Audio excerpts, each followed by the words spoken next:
우리에게 주신 하나님의 말씀은 신약성경 마가복음 5장입니다. 마가복음 5장 25절에서 34절에 있는 말씀입니다. 함께 합독하도록 하겠습니다.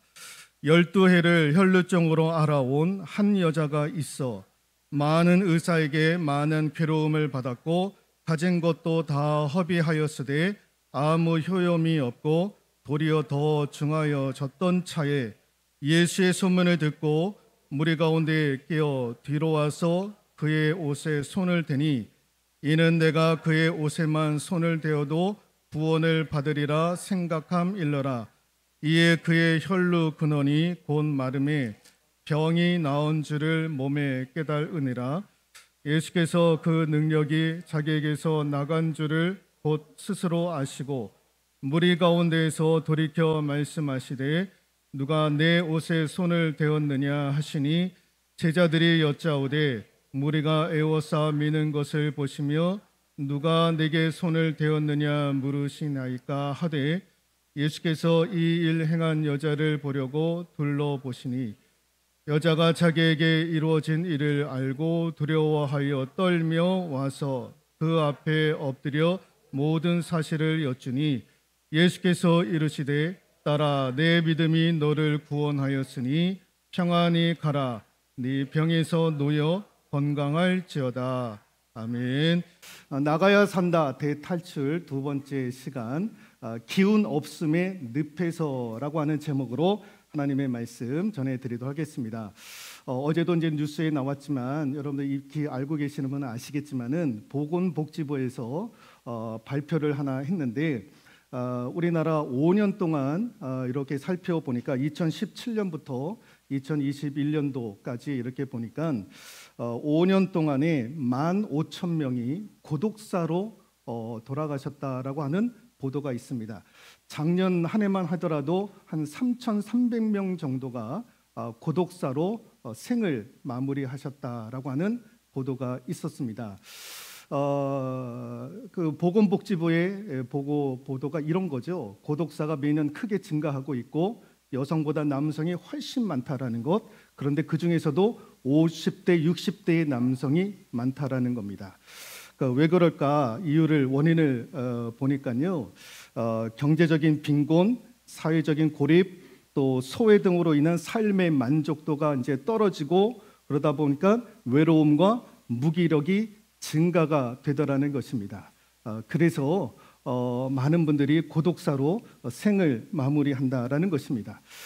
지난해 일본에는 이 고독사 문제를 해가지고 담당 장관을 그 행정 조직에 세우게 되었고 또 이 부서 직원들이 핸드폰으로 이제 독거 어르신들 혼자 홀로 계시는 분들 핸드폰으로 확인을 하고 또 간식도 갖다 주고 또 이제 그런 일들을 한다고 합니다. 또 영국에서는 2018년도에 세계 최초로 고독부 장관을 임명을 해가지고 관리를 하기 시작했다라는 것입니다. 여러분 사람이 이래도 안 되고 저래도 안 되면 어떤 일을 감당할 수 있는 기운과 힘이 없어지기 마련입니다. 그걸 우리가 흔히 뭐라고 얘기를 하냐면은 무기력함, 무기력증, 무기력의 늪에 빠지게 된다라는 것입니다. 여러분 사람이 무기력하기 시작하면은 어떻게 되느냐? 매사가 소극적이 됩니다. 그리고 관심과 흥미의 폭도 좁아지기 마련입니다. 그리고 사람과의 교제도 귀찮아지기 시작을 합니다. 사회적으로 정서적으로 고립하게 되고요. 또 자신감이 없어집니다. 자신은 늘 비참하다고 생각하고 행복할 수 없다라고 생각하고 늘 불행하다라고 생각을 하는 거죠.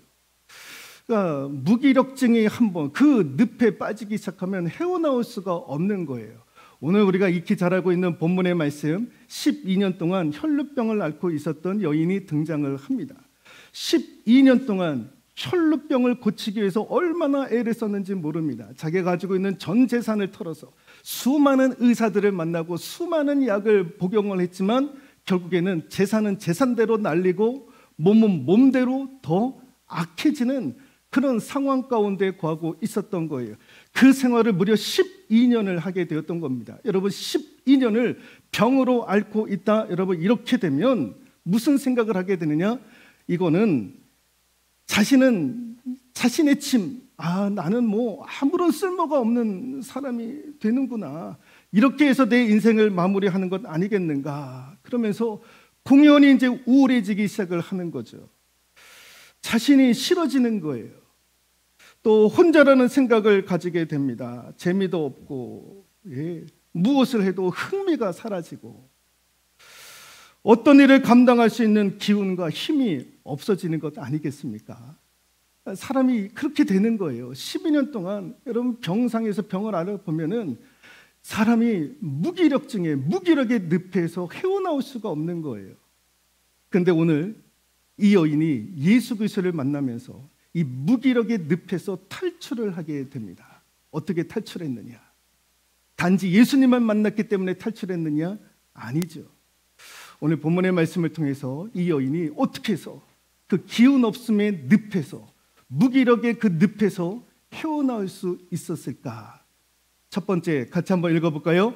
은혜에 대한 사모함이 있었기 때문입니다. 은혜에 대한 사모함이 있었던 거예요. 여러분, 상도 타본 사람이 상을 타는 거예요. 운동도 이기는 사람들이 늘 이기는 거예요. 그래서 여러분 월드컵에서 우승하는 팀이 그 다음에도 우승하기 위해서 얼마나 애를 쓰고 노력하는지 모릅니다. 여러분 우리 신앙도 마찬가지입니다. 하나님의 은혜와 하나님의 능력을 경험한 자만이 그 은혜의 깊이와 그 참맛을 알게 되는 거예요. 그래서 은혜 받은 사람들이 뭘 사모하느냐? 은혜를 사모하는 거예요. 하나님의 능력을 경험했던 분들이 그 하나님의 능력을 사모하게 되는 거예요. 사모하는 거. 오늘 이 여인도 사모했던 거예요. 27절 말씀해 보니까 예수의 소문을 들었더라. 예수의 소문을 듣고 사모했던 거예요. 누굴 사모했겠습니까? 예수 그리스도를 사모했던 거예요. 왜 그분을 사모했겠습니까? 그분을 만나면 내가 이 병에서 치유받으리라, 낫게 되리라. 그래서 그가 예수 그리스도를 사모했던 거예요. 여러분, 예수 그리스도를 사모했다라는 것은 그의 은혜를 사모했던 것이고 그분의 능력을 사모했다라는 것입니다. 여러분, 은혜에 대한, 능력에 대한 사모함이 있어야 되는 거예요. 그래서 여러분, 은혜에 대한 사모함이 있는 분들의 공통점이 뭐냐? 같이 한번 읽어볼까요? 부지런해진다는 거, 부지런해지는 거예요. 은혜에 대해서 사모하는 분들이 부지런한 거예요. 그래서 기도의 자리를 찾기에 부지런하고, 예배의 자리에 부지런히 나가고, 은혜 받는 자리가 있다 그러면 부지런히 그 자리를 찾아다니는 거예요. 그래서 여러분, 예전에 제가 어릴 때만 하더라도 우리 어머니 세대들, 부모 세대들 은혜 받기 위해서 어디 갔느냐? 기도원에 가고, 산기도 가고 그랬던 거예요. 저 우살리 최자실 기도원 가고 은혜 받으려고, 은혜 받는 자리가 있으면 마땅히 가려고 애쓰고 몸부림치고 그랬던 거예요. 그러니까 여러분, 은혜에 대해서 사모하는 분들은요 부지런해질 수밖에 없는 거예요. 부지런히. 여러분, 부지런해지면 무기력함에서 탈출해질 수가 있는 거예요. 은혜에 대해서 사모하기 시작하면 부지런해지는 거예요. 그러면 욕구가 생기는 거죠. 소망이 생기는 거예요. 여러분, 수요 기도회 때도 제가 말씀을 드렸는데, 은혜를 사모하는 자에게 하나님께서 제일 먼저 주시는 것이 뭐냐? 그 마음 가운데 기쁨과 즐거움을 주더라 라는 거예요. 은혜를 사모하는 자에게 하나님께서 먼저 기쁨과 즐거움을 주시는 거예요. 할 수 있다. 소망 가운데 거하고 희망 가운데 거하고 나 할 수 있다라는 거, 일어날 수 있다라는 거죠. 먼저 마음에 기쁨과 즐거움을 주는 거예요. 여러분, 무기력의 늪에 빠지신 분들은요 이런 것들이 없잖아요. 기쁨과 즐거움이 없는 거예요. 감사가 없는 거예요. 그냥 무슨 소망이 그 마음 가운데 있겠습니까?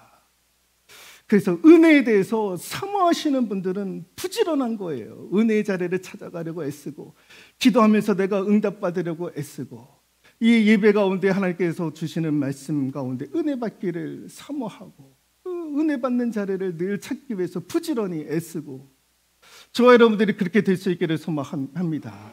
그런데 이거를 방해하는 장애물들이 있어요. 그게 뭐냐? 은혜 받고자 하는 사모함을 가지려고 하는데 이걸 방해하는 것들이 있습니다. 그게 뭐냐? 첫 번째가 마음입니다. 마음. 오늘 이 혈루증을 앓았던 여인이요, 예를 들어서 예수님을 만나도 예수님이 나를 고쳐줄 수 있을까? 에휴, 예수님을 만나도 뭐 나음받을 수 있을까? 그도 사람인데 내가 수많은 의사들을 만나고 명의를 만나고 좋은 약을 써서 안 됐는데 예수를 만난다고 해도 내가 나음받 되겠느냐? 그 마음을 품었더라면 오늘 이 여인은 고침을 받을 수 없었던 거예요. 여러분, 우리 마음의 영적인 장애물들이 있는 거예요. 우리 가정은 안 돼, 우리나라는 안 돼, 우리 교회는 부흥 못해. 여러분, 이 마음의 영적인 장애물들이 은혜를 사모하는 데 나아가는 자리를 방해하는 거예요. 또 하나, 사람이 장애물이 될 경우가 있는 거예요. 오늘 이 여인이 예수님이 왔다라는 소식을 듣고 예수님을 만나려고 하는데 24절 말씀에 보니까 이에 그와 함께 가시세 큰 무리가 따라가며 애워싸 밀더라라는 거예요. 예수님을 만나러 갔는데 큰 무리들이 예수님을 애워싸고 있었던 거예요. 사람이 장애물이 되는 거예요. 예수님을 만나고 싶었는데 사람들이 애워싸고 있어가지고 그 예수님을 만나볼 수가 없었던 거예요. 사람이 장애물이 되는 거예요. 내가 은혜에 대해서, 하나님의 능력에 대해서 사모함이 있는데 사람이 그것을 방해하는 일들이 있는 거예요. 여러분, 그래서 교회에서 사람 때문에 시험 드시는 분들이 많이 있잖아요. 사람 때문에 절망하고, 사람 때문에 시험 들고, 사람 때문에 하나님과의 관계가 멀어지고, 예배와 멀어지고, 교회와 멀어지는 일들이 얼마나 많은지 모릅니다. 여러분, 그렇게 해서 시험 들면 누구 손해입니까? 나만 손해인 거예요. 나만 손해인 거. 그러려니 하셔야 되는 거예요. 죄인들의 무리가 교회 아닙니까? 여기 다 죄인들이 모여 있는 거예요. 죄인이면 당연히 죄된 행동들을 왜 안 하겠습니까? 여러분, 예수님의 수제자였던 베드로도 수제자였습니다. 수제자. 근데 결정적인 순간에 예수 그리스도를 배반하지 않습니까? 저주하지 않습니까? 그게 인간인 거예요. 그게 사람인 거예요. 그러니까 여러분, 사람 때문에 시험 들고, 그래서 하나님과 멀어지고 교회와 멀어지고 예배와 멀어지지 않기를 소망합니다.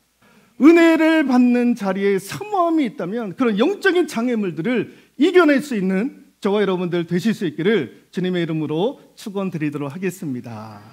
은혜를 받고자 하는 사모함이 있어야 부지런해지는 거예요. 그러면 무기력으로부터 탈출하게 되는 거죠. 두 번째, 같이 한번 읽어볼까요? 예수의 이름으로 선포하며 믿음의 선순환을 만들어라 라는 거예요. 예수의 이름으로 선포하며 믿음의 선순환을 만들라. 여러분, 우리가 익히 잘 아는 이론 가운데 하나가 뭐냐면, 한 분야에서 최고의 전문가가 되려면 1만 시간의 훈련을 해야 된다라는 법칙이 있습니다. 1만 시간. 그 분야에서 최고가 되려면 그 분야에서 1만 시간을 투자해야 된다는 거예요. 여러분, 1만 시간을 투자하려면 하루에 3시간, 일주일에 20시간씩 이거를 몇 년 해야 되느냐? 10년을 해야 되는 거예요. 하루에 3시간씩, 일주일에 20시간, 10년을. 그러면 그 분야의 전문가가 될 수 있다는 거예요.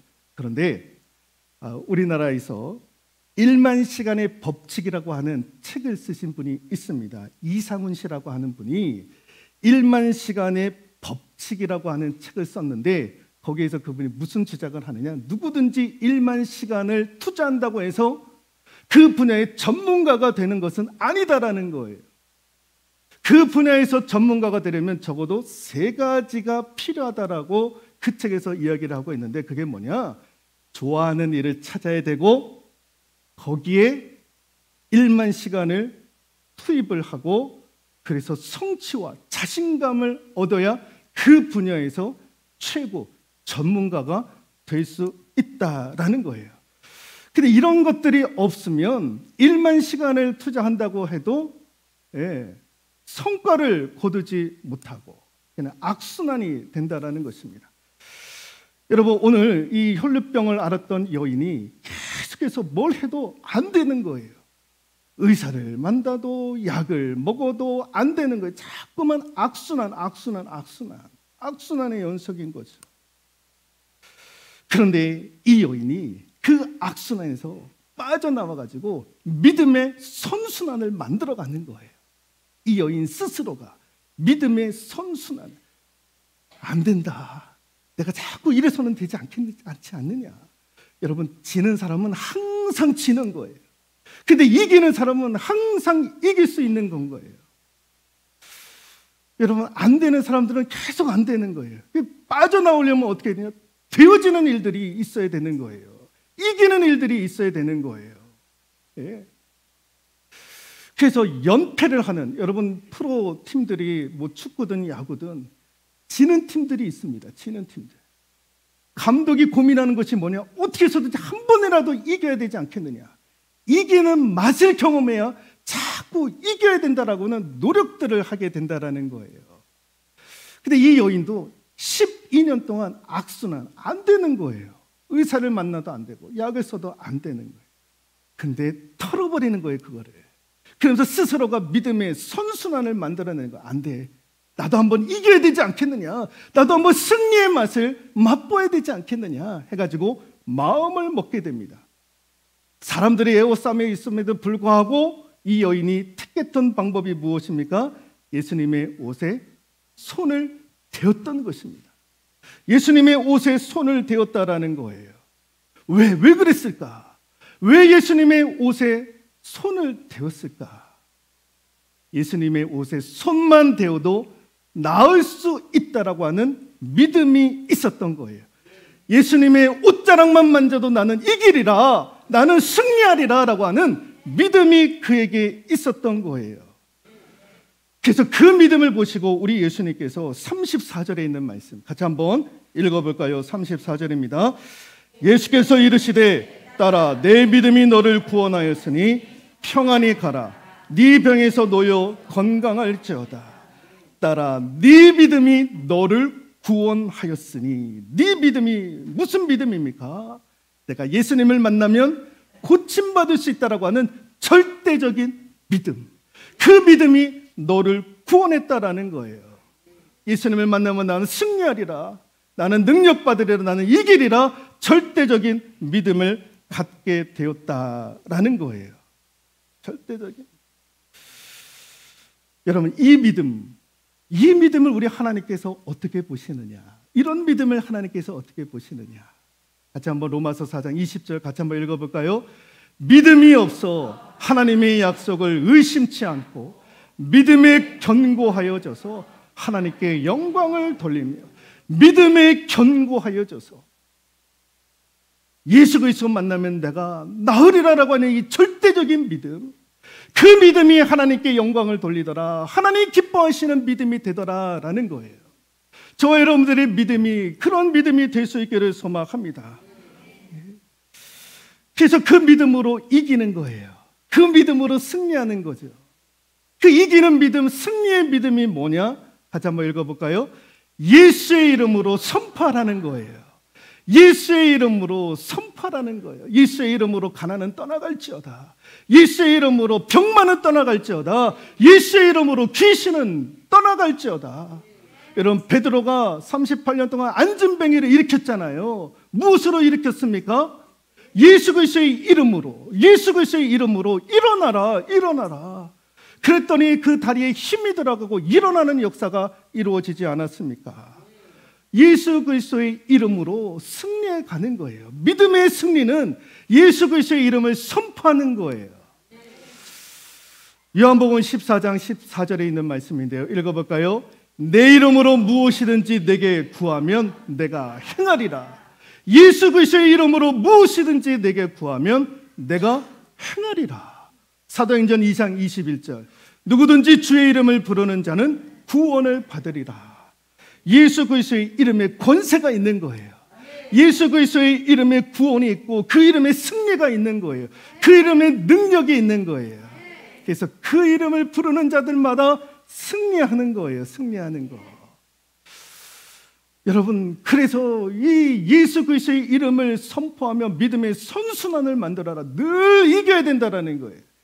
지속적인 이김, 지속적인 승리가 우리를 무기력의 늪에서 헤어나오게 만드는 거예요. 이기는 사람이 자꾸 이기려고 하는 거예요. 좀 전에도 말씀을 드렸던 것, 상을 받는 사람들이 자꾸만 상을 받으려고 하는 거예요. 승리하는 자가 승리의 맛을 알고 자꾸만 승리하려고 하는 것처럼. 그래야 무기력의 늪에서, 기운 없음의 늪에서 우리가 빠져나올 수 있더라라는 거죠. 여러분, 우리가 기운 없음의 늪에서 우리가 빠지지 않기를 소망합니다. 혹여 그 기운 없음의 늪에서 헤어나오고 있지 못하시는 분들이 있다면 오늘 말씀을 통해서 믿음의 결단을 내리고 탈출할 수 있기를 소망합니다. 탈출하여야 사는 줄로 믿습니다.